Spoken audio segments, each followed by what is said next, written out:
Halo Sobat Maya, kembali lagi ke series maraton saham IPO. Nah, di video kali ini kita akan membahas tentang saham IPO-nya Hill. Nah, Hill ini di tahun lalu itu sempat mau IPO ya, tapi akhirnya cancel dan sekarang comeback nih. Kira-kira ada perbedaan nggak ya di antara prospektusnya tahun lalu dan prospektusnya tahun ini? Yuk, mari aja langsung kita bahas. Nah, jadi PT Hilcon atau Hill ini didirikan pada tahun 2008 dan bergerak dalam bidang aktivitas perusahaan holding dan konsultasi manajemen. Secara grup, Hill ini saat ini berfokus ya pada bidang usaha jasa pertambangan, khususnya batu bara dan nikel serta konstruksi sipil. Jadi kalau misalnya kita lihat proyek-proyek yang dikerjakan oleh Hill, itu sebenarnya mayoritas itu adalah pertambangan nikel nih Sobat Maya. Tapi kalau secara nominal itu lebih gedean di pertambangan batu bara. Nah, jika Hill ini kali ini jadi listing ya, beneran listing di bursanya kita, dia akan menjadi kontraktor nikel pertama yang melantai di BEI. Nah, ini adalah data untuk jasa pertambangan batu bara dan juga nikel dari Hill ya. Sobat Maya bisa lihat terkhususnya di tahun 2022, untuk komposisi jasa pertambangan batu bara dari Hill ini lebih mendominasi ya dibandingkan dengan jasa pertambangan nikelnya. Tentu saja hal ini bisa terjadi karena di tahun 2021 dan 2022 itu harga batu bara emang lagi tinggi-tingginya ya. Jadi tentu saja jasa penambangan batu bara itu juga lebih agresif. Lalu jika kita lihat dari sisi pemegang sahamnya, nggak ada perubahan ya Sobat Maya. Hanya ada dua pemegang saham yaitu PT Hilcon Equity Management dan juga PT Bukit Persada Indonesia. Dan kedua pemegang saham ini udah menyatakan ya bahwa nggak akan mengalihkan ataupun menjual kepemilikan sahamnya selama 8 bulan dari semenjak Hill ini listing di bursanya kita. Nah, jika Sobat Maya memperhatikan untuk video saya yang lama dengan video yang sekarang, kalau misalnya dibandingkan benar-benar ya, pastinya Sobat Maya tahu nih, ada yang berbeda di bagian ini. Ya, untuk dari pemegang sahamnya sama ya, tapi ada yang berbeda. Sobat Maya udah tahu belum apa? Oke, kita langsung lanjut ke struktur IPO-nya dulu ya, biar lebih nge. Jadi dalam IPO-nya Hill ini sebanyak-banyaknya 442 juta lembar saham atau mewakili sebanyak 15% dari modal ditempatkan dan di store penuh yang akan ditawarkan kepada masyarakat. Untuk harga penawarannya sendiri itu berkisar antara 1.250 sampai dengan 2.000. Sehingga dana yang akan diraup dari IPO-nya Hill ini adalah sebanyak-banyaknya sebesar 884 miliar. Nah, kalau misalnya kita lihat sekilas untuk harga penawaran IPO-nya ini tinggi banget ya Sobat Maya di 1.250 dan juga 2.000. Padahal kalau Sobat Maya ingat, di tahun lalu Hill itu berencana untuk IPO itu di kisaran harganya ratusan nih Sobat Maya. Tapi kok sekarang jadinya tinggi banget ya sampai ke 2.000. Oke, langsung aja kita buka untuk struktur penawaran IPO-nya di tahun lalu.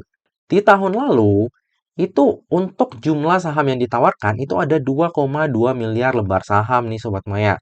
Dengan nilai nominal sebesar 20. Nah, jadi di tahun lalu itu lembar saham yang ditawarkan itu sebesar 2,2 miliar. Dengan nilai nominalnya itu di 20 dan harga penawarannya di 250 hingga 400. Untuk dana yang mau diraup itu juga sebesar 884 miliar. Dari sini udah kelihatan jelas belum Sobat Maya perbedaannya? Jadi untuk dana yang ingin dihimpun itu sama aja Sobat Maya, di 884 miliar. Cuma yang menjadi perbedaan adalah adanya perubahan nilai nominal saham nih Sobat Maya. Dari yang sebelumnya Rp20 menjadi Rp100. Kenapa bisa dari 20 menjadi 100? Nah, ini ada yang namanya kalau misalnya di bursa ya, kalau di pasar reguler ini namanya reverse stock split. Jadi dari lembar saham yang banyak itu mereka bagi nih Sobat Maya. Jadi lebih sedikit. Tapi konsekuensinya adalah harga sahamnya juga jadi lebih banyak. Dalam kasusnya Hill ini perubahan nilai nominalnya itu jadi 5 kali lipat. Sehingga jumlah lembar sahamnya itu menjadi lebih sedikit 5 kali lipat. Contohnya ini yang mau ditawarkan tahun lalu sebanyak 2,2 miliar, sekarang menjadi 442 juta. Jadi sebenarnya dari struktur ini yang berubah cuma perubahan nilai nominal aja sebenarnya. Kalau dari sisi lainnya masih sama nih Sobat Maya. Jadi kalau Sobat Maya di tahun lalu tertarik banget untuk membeli sahamnya Hill, secara valuasi, kalau misalnya kita lihat dari harganya doang, itu sebenarnya sama-sama aja sih sebenarnya. Cuma emang ya kalau misalnya netizen ataupun masyarakat kita lihat harganya 1.250. Terus dibandingin sama dulu harganya 250, ya pasti lebih murah 250. Tapi kalau misalnya kita lebih teliti melihat jumlah lembar sahamnya, ya itu sebenarnya sama-sama aja sih. Hill yang di tahun lalu dengan Hill di tahun yang sekarang. Cuma nantinya kita akan bahas lebih detail lagi ya Sobat Maya dari sisi fundamentalnya. Apakah ada yang berubah nih selama 1 tahun terakhir? Oke, nantinya dana IPO-nya Hill itu akan digunakan untuk tujuan-tujuan sebagai berikut. Yang pertama adalah sekitar 55% itu untuk modal kerja, dan sisanya sekitar 45% itu akan digunakan untuk belanja modal. Nah, untuk tujuan penggunaan dana IPO ini sama sekali nggak ada perubahan dibandingkan prospektusnya di tahun kemarin. Jadi ya, untuk tujuan IPO-nya masih bagus, 55% dipakai untuk OPEX dan sisanya 45% dipakai untuk CAPEX. Lalu ada perubahan lain juga nih di sisi prospektusnya ya Sobat Maya, yaitu masuknya Stanley Chiu sebagai Direktur Teknologi. Pas prospektus tahun lalu saya nggak menemukan nih nama Stanley Chiu ya sebagai direktur, tapi di tahun ini pria berusia 22 tahun ini udah menjabat sebagai Direktur Teknologi dari Hill. Nah, saya nggak begitu mengerti apakah sebenarnya Hill ini perlu yang namanya Direktur Teknologi ya. Apakah pemesanannya mau secara digital atau gimana nantinya saya juga belum mengerti karena basically kan Hill ini usahanya itu jasa pertambangan batu bara dan nikel ya. Jadi untuk peranan teknologi di perusahaan Hill saya masih belum menangkap. BTW kalau misalnya kalian melihat nama Stanley Chiu ini udah tahu lah ya bahwa ini salah satu privilege karena yang punya Hill itu adalah Bapak Hersan Chiu. Untuk Stanley Chiu di prospektusnya sendiri itu enggak dijelaskan ya apa hubungan kekeluargaannya dengan Bapak Hersan Chiu, tapi cuma dibilang bahwa ada hubungan afiliasi. Oke, kita beralih ke underwriter. Jadi underwriter dari IPO-nya Hill ini ada 3 ya Sobat Maya. Jadi ada YP, AZ, dan juga RX. Sebelumnya itu YP sama AZ masih sama, satunya lagi adalah OD ataupun dana reksa. Tapi OD-nya diganti sama RX nih. Nah, menurut saya untuk RX ini lumayan menarik ya Sobat Maya, karena ini adalah broker asing dan hingga pada saat ini, sepengetahuan saya, RX ini belum pernah mengawal saham IPO. Jadi, Hill ini adalah IPO pertama yang akan dikawal oleh RX. Rata-rata kalau broker asing mengawal saham IPO, mereka tuh jarang ya langsung buang di hari pertamanya listing. Biasanya kalau nggak ngapa-ngapain, mereka tuh biasa malah nahan harganya. Nah, jadi mari kita lihat di IPO-nya Hill ini, RX ini bakal ngapain ya. Nah, sementara kalau YP, kita bisa lihat YP ini mengawal banyak banget saham IPO. Ada yang ARB kayak BMBL, ada juga yang ARA. Jadi secara track record untuk YP ini ya biasa-biasa aja lah ya. Sementara untuk AZ ini jarang ya mengawal saham IPO. Tapi biasanya kalau di DRMA, ADCP, AZ ini langsung buang barang di hari pertamanya listing. Makanya nggak heran DRMA ini close merah, ADCP juga close merah. Tapi di IPO-nya Mora, IPO terakhir yang dikawal oleh AZ, agak berbeda nih Sobat Maya. AZ tuh lebih kalem. Jadi dia nggak langsung buang barang di hari pertamanya, sehingga Mora itu bisa sampai 2 kali arah. Nah, di IPO-nya Hill ini mari kita lihat ya, apakah AZ akan seperti Mora karakteristiknya, atau seperti DRMA dan ADCP. Menurut Sobat Maya sendiri gimana? Oke, selanjutnya kita ke laporan keuangannya. Jadi dari sisi aset, kita bisa lihat ya bahwa aset dari Hill ini terus meningkat dari tahun ke tahun. Di tahun 2019, asetnya itu cuma 805 miliar, tapi per 30 September 2022, asetnya sudah 3 triliun. Tapi sebaliknya dari sisi liabilitas, juga terjadi peningkatan ya Sobat Maya. Dari 2019 itu di 851 miliar, per 30 September 2022 udah menjadi 2,2 triliun. Lalu jika kita lihat dari sisi ekuitas, Hill ini masih mencatatkan pertumbuhan ekuitas juga dari tahun ke tahunnya. Nah, bagi Sobat Maya yang concern terhadap daftar efek syariah, jika kita lihat dari sisi rasio hutang dan juga sektor usahanya, sebelum IPO ya, Hill ini enggak memenuhi syarat ataupun kriteria untuk menjadi daftar efek syariah. Karena jumlah liabilitas, baik di sektor pembiayaan konsumen ataupun dari hutang banknya itu lumayan besar. Tapi, dengan adanya penambahan dana IPO, kemungkinan besar Hill ini akan masuk ke dalam daftar efek syariah. Tapi untuk lebih pastinya, kita tunggu aja ya pengumuman resminya. BTW untuk DARE dari Hill ini lumayan besar ya Sobat Maya. Jika kita lihat untuk DARE dari Hill, ini udah hampir 3 kali lipat. Jadi ini adalah sesuatu hal yang patut untuk kita perhatikan juga ya, apalagi bagi Sobat Maya yang mau keep Hill ini dalam jangka waktu panjang. Dan untuk komponen liabilitasnya, untuk hutang pembiayaan konsumen dan juga hutang banknya itu juga lumayan besar. Selanjutnya kita lihat kinerjanya dari Hill ya. Nah, Hill ini di prospektusnya yang lama itu cuma menampilkan data per 31 Maret 2022 nih Sobat Maya. Dan waktu prospektus yang lama itu dikeluarkan, itu benar-benar rasio dari Hill ini bagus banget Sobat Maya. 2019 ke 2020 naik signifikan, dari 2020 ke 2021 naik signifikan, dan per 31 Maret 2022 itu juga naik signifikan dari sisi pendapatan dan juga laba usahanya. Jadi Sobat Maya bisa lihat ya, 2019 naik signifikan ke 2020-nya, puluhan kali lipat ya. Lalu dari 2020 ke 2021 juga naik hampir 5 kali lipat.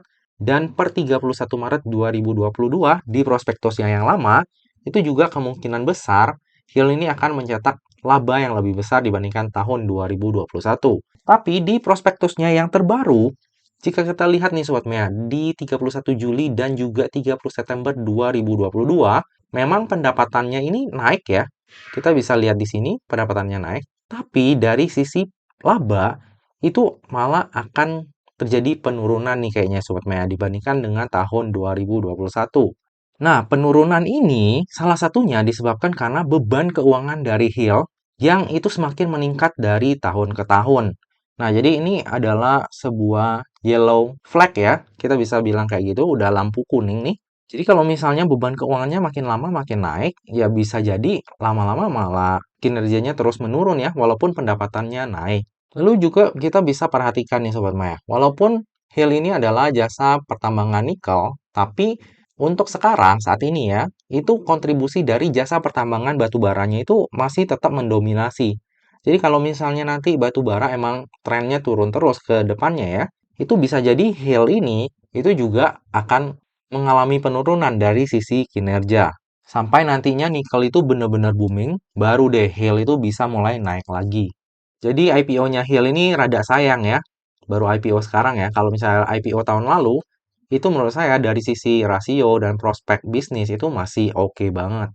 Lalu di IPO-nya Hill ini selayaknya perusahaan pertambangan ataupun jasa pertambangan itu kan identiknya dengan dividen yang besar ya. Nah, di IPO-nya Hill ini juga perusahaan itu bermaksud ya untuk membagikan dividen itu sebanyak-banyaknya 30% dari laba tahun buku 2022. Jadi harusnya di tahun 2023 ini akan dibagikan dividen nih kepada para pemegang sahamnya. Tapi begitu saya hitung, walaupun nantinya Hill itu bagi 30% ya Sobat Maya, itu untuk dividen yield-nya kurang nendang sih. Jadi bagi yang tertarik untuk membeli IPO-nya Hill karena tergoda dari dividennya, itu perlu dihitung lagi ya dan dipertimbangkan lagi apakah worth it atau enggak.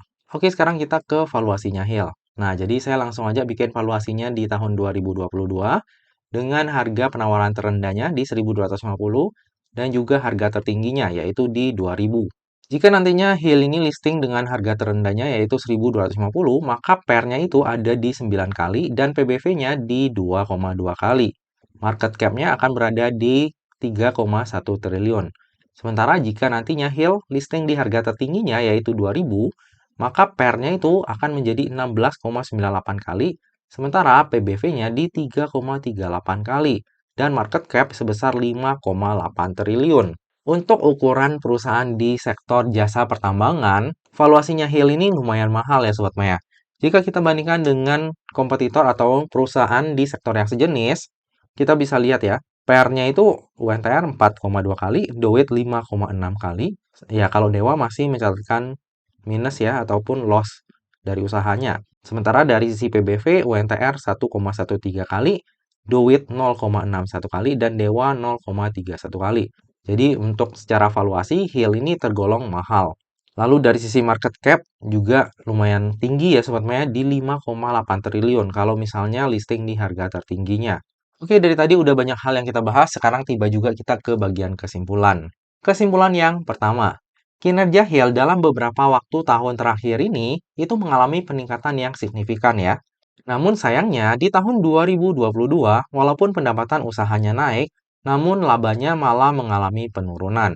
Hal ini nggak terlepas ya dari adanya peningkatan beban keuangan yang signifikan yang tentu saja mempengaruhi laba bersih dari Hill.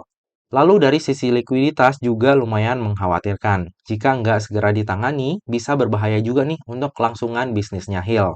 Dari sisi prospek usaha, untuk jasa pertambangan nikel ini masih sangat seksi ya untuk beberapa tahun mendatang. Lalu di wawancaranya dengan Mirai, ya ini video lama ya, itu Bapak Hersancio juga sempat menyinggung bahwa ada kemungkinan anak usahanya Hill yang emang bergerak di bidang jasa pertambangan itu nantinya akan ikutan listing juga di bursanya kita. Kalau misalnya emang hal itu mau terjadi, tentunya harus di-maintain juga dong ya harga sahamnya agar investor itu bisa tertarik untuk masuk.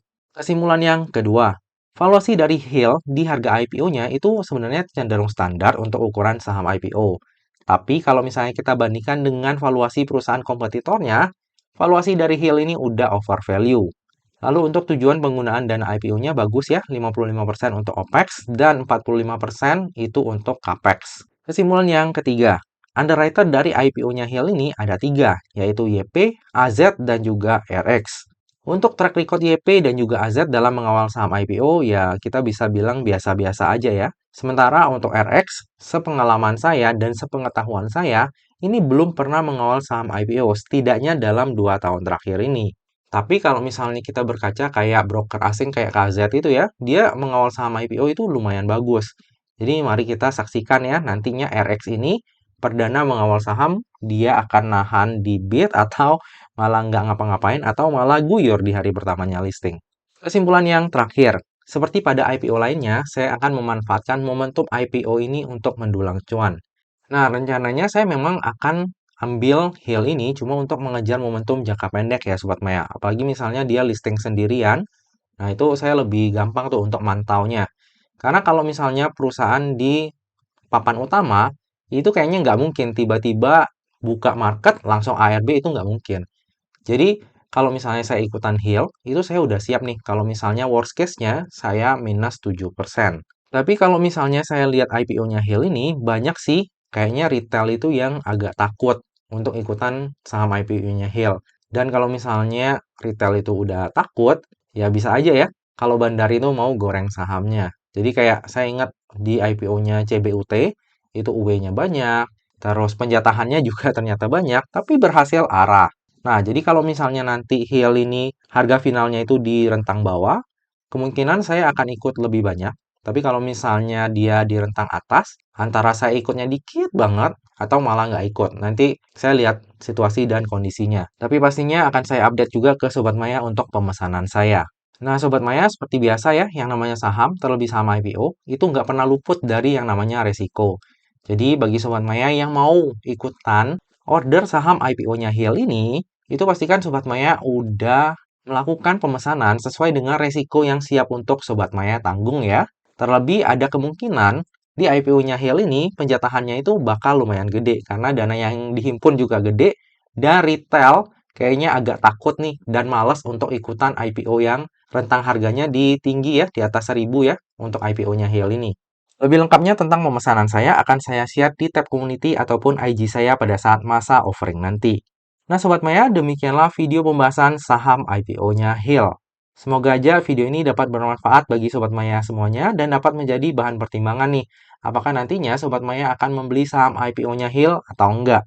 Nah Sobat Maya, demikianlah video kali ini. Akhir kata, jangan lupa untuk selalu jaga kesehatan, jangan lupa untuk selalu bahagia, dan semoga perjalanan investasi kita selalu cuan bareng-bareng ya. Sampai jumpa di video review saham IPO lainnya. Dah.